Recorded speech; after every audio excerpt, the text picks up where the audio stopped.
How to eat ice cream guilt-free or leave it. Tips for both options. Episode number 30. Hi, I'm Clarinda, and you are listening to the Feel Light Mind and Body podcast, created for women like you.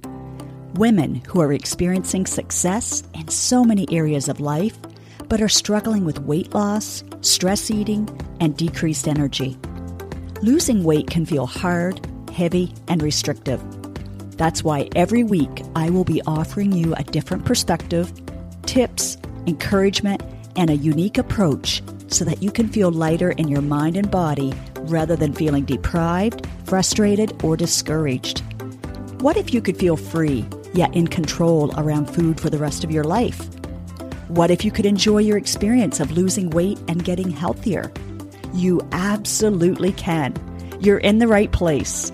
Take this time for yourself and let's dive in. What are you really looking forward to in the next, let's say, 3 to 4 months? If you're listening to this at the time of this recording, it may be summertime for you as well. Where I live, we really look forward to it after a long, cold winter. I have friends in the south who are dreading the high humidity. So for you, regardless of the temperature, what do you do to make your summer more enjoyable? I'm on Atlantic Standard Time. So on the eve of the summer solstice, it will stay light until 10 p.m. and get light again sometime after 5 a.m. I love it, yet it's challenging because I'm a sunset and sunrise lover, and there's just not enough dark sleep time. I do have room darkening curtains, but I also have fear of missing out, FOMO, because I love it all so much. So what are you looking forward to? What pops up in your mind?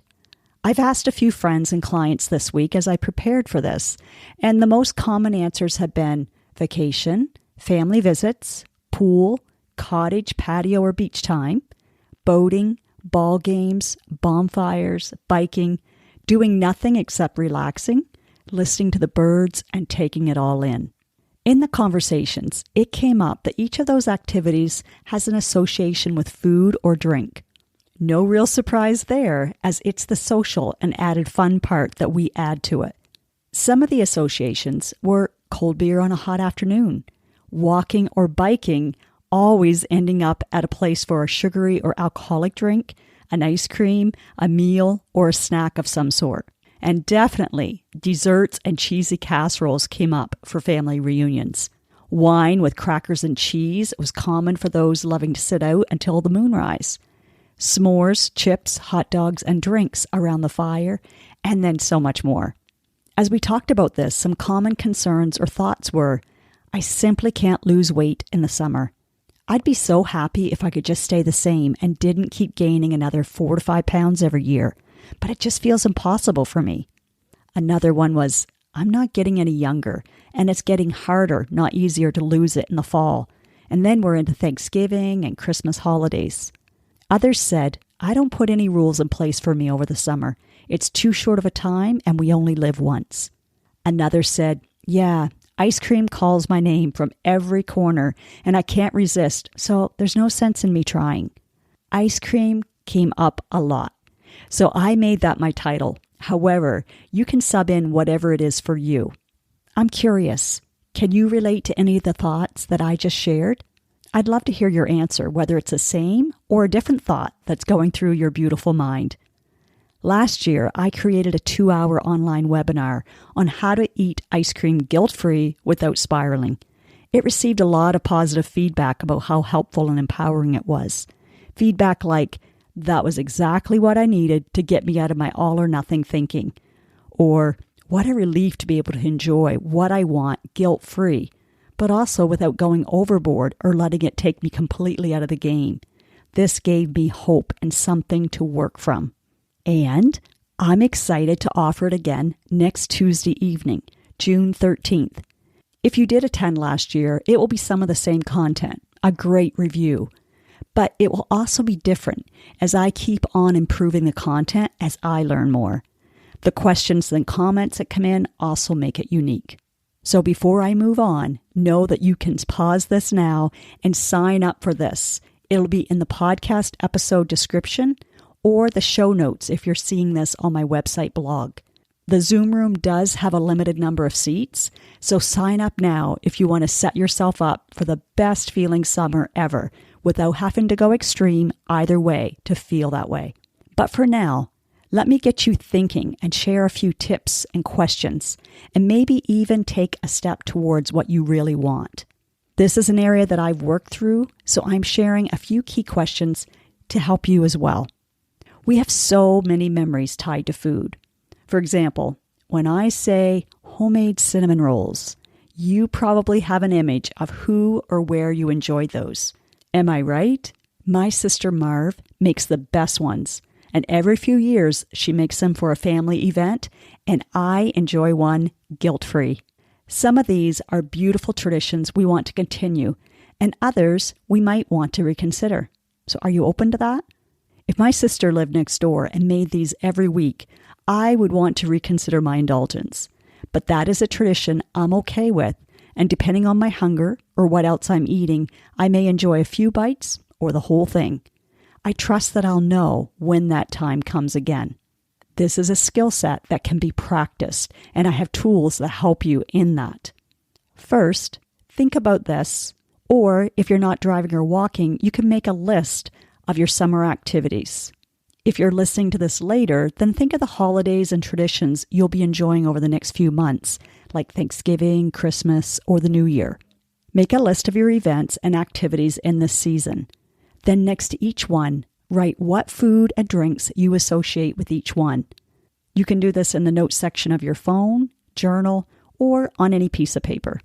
Then ask, what do I love about this food tradition? What feeling does it conjure up? Is there another way I can get this feeling that doesn't involve food or drinks? If so, how or what?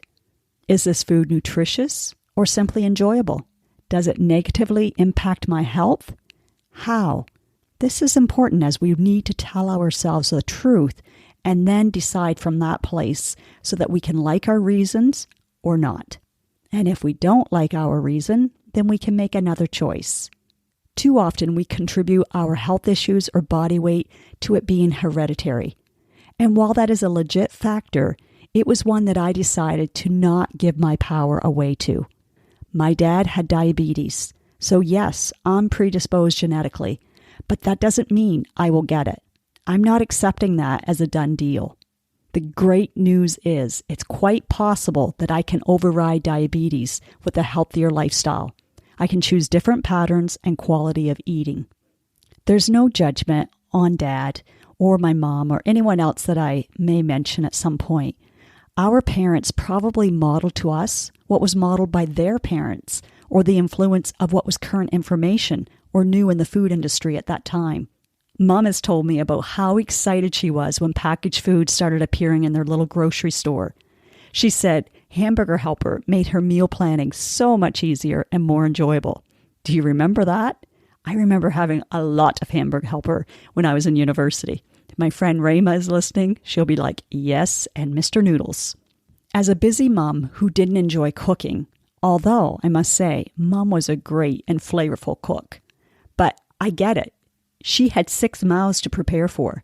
She also said they were in heaven when they tried the first boxed Kraft pizza kit and made it simply with what was in the kit, no toppings. And they did that for a while, which actually, when we think about it, would be healthier.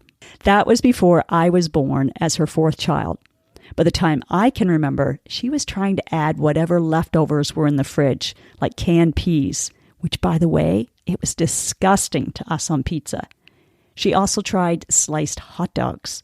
But finally, we convinced her that the meat and cheese option was what we wanted. Since then, even though I like the taste of a meat and cheese pizza still, I have evolved my taste buds, and I love a loaded veggie pizza or a pesto mushroom chicken, stone-fired thin crust. That's the best to me now. So, back to my dad as an example.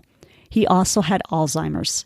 Mixed dementia was his diagnosis because of the mix of his cardiac history, diabetes, and Alzheimer's. When he was diagnosed years ago, they thought they were doing the right thing by following the dietitian's advice of using artificial sweeteners, aspartame, Splenda, sucralose, and more. But wow, if you've researched this lately, you know the ill effects of that. So for me personally, I wrote down what Dad's habits, lifestyle, stress, and diet looked like, and I redecided what I wanted to keep, tweak, or change. Now, I'm inviting you to do something similar. Look at your answers or think about them if you haven't been able to write them down, and then ask, what do I want to keep, tweak, or let go of? Then write beside it why, a heartfelt why. It doesn't have to be deep like mine of wanting to be strong, healthy, and energetic in my 90s, although it can be. It can also be something like, I don't want my belly bloating and feeling uncomfortable when I'm sitting in a lawn chair. There are foods that definitely make me feel that way, so I've chosen to pass on that option as my body is telling me something, and I want to listen before it starts to adapt, and not always in the best of ways. Okay, that's your empowering message for this week, unless you also get my weekly email or follow me on a social media platform. And by the way, I love to engage with you there as well. I'll also add those links to the description along with the next Tuesday's seminar, How to Eat the Ice Cream Guilt-Free, where we'll set you up for the best summer ever. And I'll also share one of my favorite tools with you. And if you can't join live, as long as you register, you'll receive a replay along with this tool. Oh, one more thing, as I know it's important for many of you. I have it set to anonymous, so no one will see your name or comment except for me, and only I will be on camera. That way you can feel comfortable asking any question or adding to the comments. So, if you would like a delicious taste of what it's like to make small, doable changes in your mindset as well as in your actions, and if you're tired of the all or nothing thinking, then you're not going to want to miss this. I plan on enjoying an ice cream, a summer beverage, and who knows, maybe even a cinnamon roll, guilt-free, while maintaining my overall comfortable weight and size for me. I have clothes that I really enjoy wearing, and I want to be able to do that and pack them in a suitcase and not discover that, oh, I guess they're just not fitting right now. I can't quite zip this up. In this webinar, I'm going to help you get ready for having your best summer yet while enjoying every activity and interaction even more, whether with the same food, a different choice, or even no food needed to get the feeling you're really after. You do not have to feel restricted or deprived, and I'll help you see how that is possible. You know, I'm all about feeling light in your mind and body with simplified weight loss so that it's doable and sustainable. I also love life and plan to enjoy every day we are blessed with. Are you with me? I'll see you next week, and I also hope to read your comment or question in the webinar. If it's the replay, you'll be able to email me with your question after, and I'll look forward to replying. You don't have to struggle alone or give up. Let's do this together. In fact, why not invite a friend? Share this episode with them so they don't miss out on the invite, and the bonus is you may have another ally to make it even more enjoyable. Now, do yourself the biggest favor. From love, take at least one action step from what you learned today. Knowledge without application won't give you the results that you desire. Let me know on Instagram, Facebook, LinkedIn, wherever, what you are choosing to do and when. And yes, please leave a podcast review wherever you are listening to this.